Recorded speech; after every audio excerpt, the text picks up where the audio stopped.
Hello students, in today's lecture we're going to continue with our hormone classes. We're going to discuss the monoamine hormones. These hormones are derived from a single amino acid. When covering the endocrine system, there are a lot of chemical structures that you will need to know. The course in which this lecture is taught will determine how many structures you will need to know how to draw. For example, if this is a 200 level course, I would expect you to know how to draw 1/3 of the structures. If this is a 300 level course, I would expect you to learn how to draw 2/3 of the structures. And anything above that, you will need to know how to draw all of the structures. So for the monoamines, we're going to get 2 parent amino acids, and I will show you the structure of 6 hormone derivatives. Let's start with our first amino acid parent compound. Our first parent amino acid is tyrosine. Our first derivative will be derived from tyrosine. So let's copy tyrosine to make our first hormone derivative. Shown on the right is our copy of tyrosine. We're going to make 3 modifications to tyrosine to make our first hormone derivative. Let's make those now.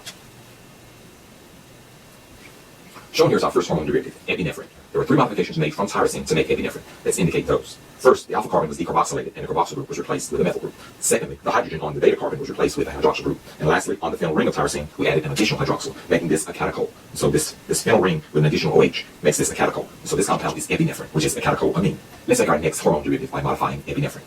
To make our next hormone derivative, we only need to make 1 change to epinephrine. The only thing we're going to do is remove the methyl group and replace it with a hydrogen. Let's make that change here. So this next derivative is norepinephrine, also a catecholamine. To make our next hormone derivative, let's start again from tyrosine. So we're going to make a copy of tyrosine to make our next derivative. Shown here is our copy of tyrosine. In order to make our next hormone derivative, we're going to make several changes to tyrosine. This compound is going to be somewhat strange, so let's go ahead and make those changes here. This next derivative is triiodothyronine, which is T3, one of the thyroid hormones. I do want to indicate some of the changes from tyrosine. First, you can see that the alpha carbon was decarboxylated, so we only have a hydrogen here. Secondly, the R group of tyrosine was basically copied, so we added another copy of the R group of tyrosine. Basically, we added the phenyl group again, but I did miss 1 iodine. So there's 3 iodine atoms. Here we have our next hormone derivative, triiodothyronine, which is one of the thyroid hormones, also known as T3.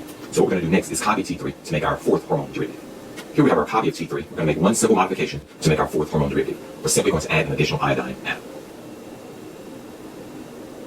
Our next hormone derivative here is thyroxine, which is T4, also a thyroid hormone. Let's make our next parent compound.